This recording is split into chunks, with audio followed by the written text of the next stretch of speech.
Lightfall had some great and bad story segments. After waiting for the last year and hype of 10 years of light versus darkness secrets, some things should have been answered that weren't. Major story beats introduced in Lightfall's prologue and objective throughout the main campaign never resolved.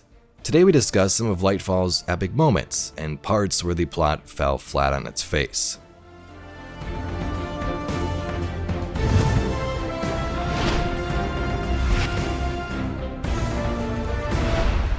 So I want to first start off by saying I had a great time running through the campaign myself with my friends on Legendary. There were some awesome gameplay moments and heroic scenes with characters like Keitel. Most of the videos I make are about Destiny's story, so I wanted to address some moments I thought were a little lackluster in this campaign. Feel free to leave your own thoughts in the comments, and there will be spoilers ahead. So first, let's start with some moments I enjoyed.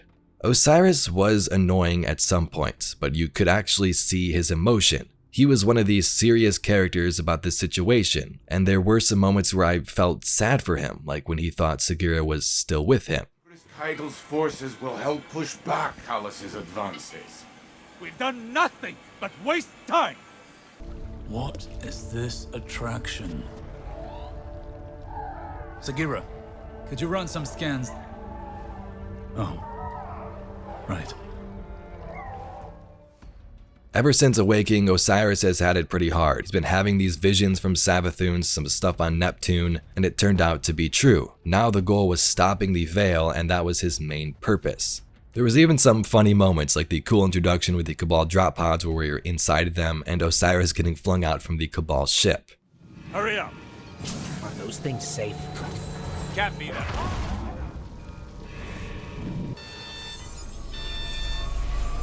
Here goes nothing.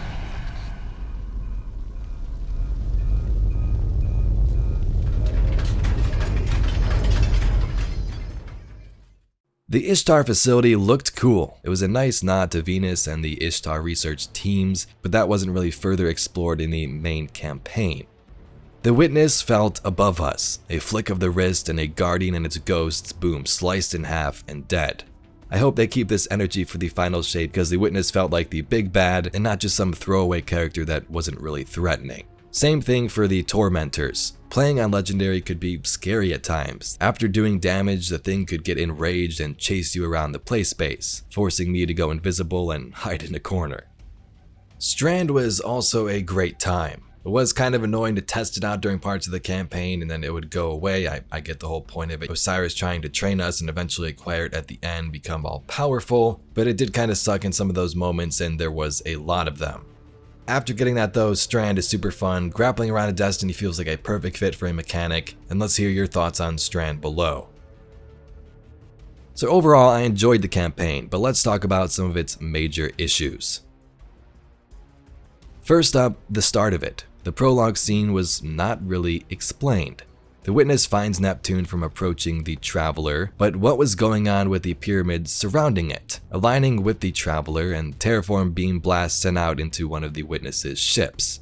The Root of Nightmares raid might have to do with that pyramid, but it wasn't explained at all. Something I also wished we could have seen was the impact this had on civilians of the city. Maybe a shot from the city looking up of the pyramids and the Traveler up there in orbit fighting, and chaos of civilians running in the streets.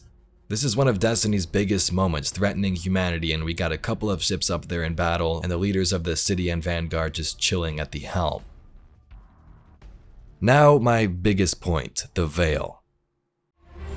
They found the Veil. Callus is after an artifact on Neptune, the Veil. I'm working on a plan to stop him. Don't understand. We've got to get to the Veil. We're too late. They've got the Veil. We must stop Callus from reaching the Veil and establishing a link to the Traveler. The entire point of the campaign is still a massive mystery. What we do know is that the Witness used our Ghost Light, originally wanted to use that radial mass, but used Ghost instead to connect the Veil to the Traveler. This opens a giant portal and the Witness enters. So the Veil was super important throughout the whole plot and we have no clue what it even does. That must be the Veil. It's massive. I feel a little strange. Don't know how to describe it. It almost gives me the same feeling as the Traveler. That doesn't make any sense, does it? Let's press on.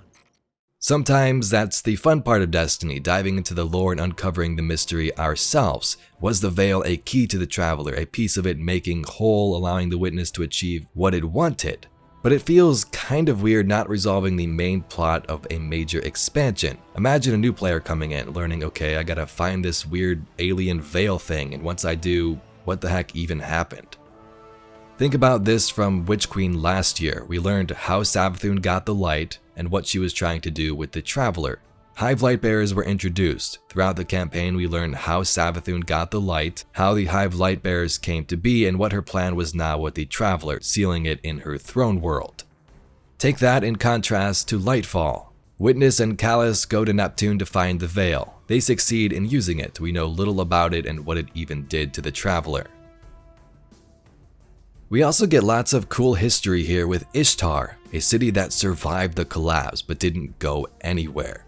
Ishtar was super important in this city's creation, but it isn't even explained in the main story, what Ishtar Collective was, and the importance of characters like Maya Sundaresh and Clovis had in creating Neomuna itself, or at least that project that started it with the Soteria AI.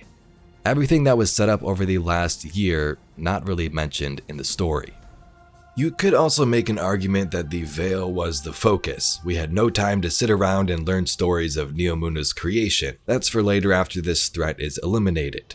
And you do learn more about these points, Ishtar, Maya Sundaresh in quest and lore tabs, and these stories are actually pretty good from what I've read. Witch Queen's Two Truths and Two Lies may have hinted at Lightfall's secrets, like the Traveler not being the only one of its kind, the Veil being similar. In Lightfall's promo and collector's edition, Osiris mentions Savathun knew of something hidden away on Neptune. But in turn, Osiris gained access to hers. Savathun had rebelled against the Witness and hid what might be our only chance of defeating it away on the planet Neptune. Savathun may have used whatever it was during the first collapse, and it could have been the Veil. This is what we thought at least, to send the Witness away from the Traveler, but Savathun had no presence in this plot surrounding the Veil at all, so that storyline itself isn't resolved. The city itself kind of feels a little empty, but that's because all of these citizens exist in this CloudArk network of Neomuna, uploading their consciousnesses to live there. That's the lore reason, but it would have been a little cool to see some interactions with them. They do have patrol dialogue, but what if the yellow figures moved around a little bit to at least show signs of life instead of just hovering there? Destiny is always packed with secrets. We do get more info on the Veil, Black and Pale Heart, info on Maya Sundaresh and Ishtar in later quests, but it would have been nice to experience some of that in the main campaign, or at least hints that it would happen later. So in my opinion, yes, the main campaign was a bit of a letdown overall, but had some major implications. The whole point of this story was showing how dire this Veil was. We needed to get it and showing that we lost from the start. The Witness was always 2 steps ahead of us, and this final shape is now on the way. Just because the main campaign was lackluster doesn't take away from the incredible stories being told elsewhere. I get this is why most people are frustrated with the main campaign, but once you beat the overall story, the game's not over. You still get other quests and activities to learn from. So me personally, I've kind of felt the same way at the start, but after playing for a couple of days after beating the campaign and learning more, it's made me appreciate some of these narrative decisions. There's always going to be secrets left out to discover for another time. Sometimes these are big and annoying like the Veil not getting much answers, and sometimes they're just small quest threads like the Ishtar Collective and Maya Sundaresh. But players love to learn about these things, especially after wrapping up a 10-year saga. Destiny has always been about mystery, but at some point we need some of these big answers. Is the final shape time for all of the answers, or will it be up in the air even by then? Imagine if the final shape ended how Lightfall did. But I want to hear your theories in the comments below. Like I said, overall, I enjoyed it. I love diving into the story and speculating regardless, but some of these big questions should have been answered for veterans of the game for the last 10 years, and for new players who are even more confused now on top of the New Light experience. If you'd like to see some more Destiny lore and mysteries just like this video, please be sure to subscribe to the channel. Anyway, I thank you very much for watching, and I'll catch you all in the next video.